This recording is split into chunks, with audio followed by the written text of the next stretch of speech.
Tayyib, assalamualaikum warahmatullahi wabarakatuh. Alhamdulillah rabbil alamin. Assalatu wassalamu ala asrofil anbiya'i wal mursalin wa ala alihi wa ashabihi ajma'in, amma ba'du. Baiklah, pada kesempatan kali ini saya ingin menyampaikan hasil bacaan dari 10 jurnal yang membahas tentang akhlak tasawuf dan karakteristiknya. Baiklah, jurnal pertama yang berjudul Akhlak Tasawuf yang ditulis oleh H.S. Siddiq yang membahas dasar dari apa itu akhlak tasawuf. Di sini dijelaskan kalau akhlak dalam pandangan tasawuf bukan sekadar perilaku baik di luar, tetapi keadaan hati yang sudah terbentuk dalam spiritual. Jadi seseorang bisa disebut berakhlak tasawuf kalau perbuatannya muncul dari hati yang bersih dan dekat kepada Allah. Kemudian jurnal yang kedua yaitu karya Muhammad Ilalah yang berjudul Konsep Akhlak Tasawuf dalam Proses Pendidikan Islam. Memperjelas bagaimana akhlak tasawuf ini bisa ditanamkan lewat pendidikan. Di sini dijelaskan bahwa pendidikan bukan hanya soal ilmu pengetahuan, tetapi juga pembentukan jiwa. Jadi guru dan murid perlu menanamkan seperti ikhlas, sabar, dan rendah hati dalam keseharian belajar. Selanjutnya jurnal yang ketiga yaitu yang berjudul kedudukan akhlak dan tasawuf dalam Islam, yang menjelaskan bahwa positif tasawuf itu sendiri dalam ajaran Islam. Penulis menegaskan bahwa tasawuf dan akhlak itu ibarat dua sisi dari satu mata uang. Keduanya sama-sama berfungsi untuk membentuk pribadi muslim yang sempurna, yaitu yang seimbang antara ibadah lahir dan batin. Selanjutnya jurnal yang keempat yaitu Akhlak Tasawuf, Jalan Lurus Mensucikan Diri. Jurnal ini menyoroti proses penyucian diri, ta'ziyah an-nafs. Dijelaskan bahwa manusia tidak akan sampai pada derajat akhlak yang mulia kalau belum mampu menundukkan hawa nafsunya. Jadi akhlak tasawuf itu ibarat perjalanan panjang untuk melatih hati agar jernih dari iri, sombong, dan sifat tercela lainnya. Kemudian jurnal kelima yaitu tentang konsep akhlak tasawuf dalam proses pendidikan. Masih berkaitan dengan jurnal sebelumnya, tetapi fokusnya lebih ke bagaimana penerapan nilai-nilai akhlak tasawuf di lingkungan pendidikan. Misalnya, guru diharapkan bukan hanya menyampaikan pelajaran, tetapi juga menjadi teladan spiritual bagi siswanya. Nah, selanjutnya jurnal yang keenam yaitu yang berjudul Akhlak Tasawuf menurut Syekh Abdul Qadir Al-Jailani.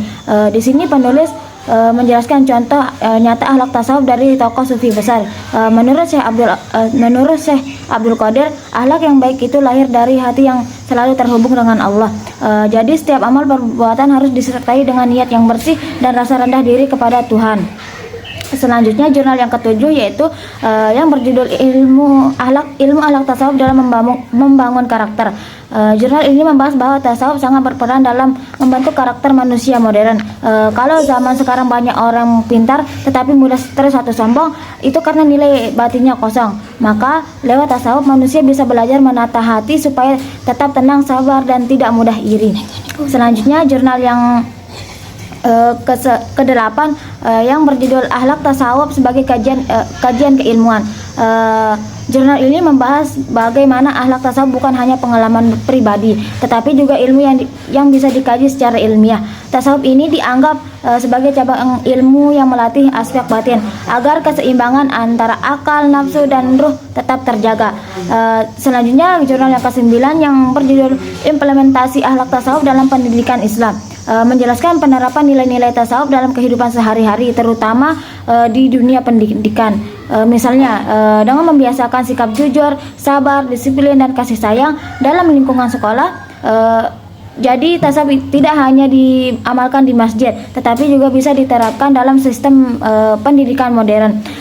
Nah, yang terakhir jurnal yang ke-10 yaitu Akhlak Tasawuf sebagai alternatif memecahkan problematika masyarakat modern oleh Bahru Razi. Penutupan yang ini sangat menarik karena menjawab relevansi tasawuf di zaman sekarang. Di tengah kehidupan yang serba cepat dan individualitas, akhlak tasawuf hadir sebagai solusi. Dengan nilai-nilai seperti ikhlas, sabar, dan kasih sayang, manusia bisa menemukan kedamaian dan harmoni sosial. Jadi kesimpulan dari ke-10 jurnal ini semuanya saling berhubungan. Dari awal membahas pengertian dasar akhlak tasawuf, kemudian bagaimana menanamkannya lewat pendidikan, lalu mencontohkan tokoh-tokoh sufi, sampai akhirnya menunjukkan manfaatnya untuk kehidupan modern. Jadi bisa dibilang akhlak tasawuf itu jalan batin untuk menjadi manusia yang berkarakter mulia, yang tidak hanya rajin beribadah, tetapi juga punya hati yang lembut, sabar, dan penuh kasih sayang terhadap sesama. Mungkin hanya ini yang bisa saya sampaikan. Mohon maaf apabila ada kekurangan. Wassalamualaikum warahmatullahi wabarakatuh.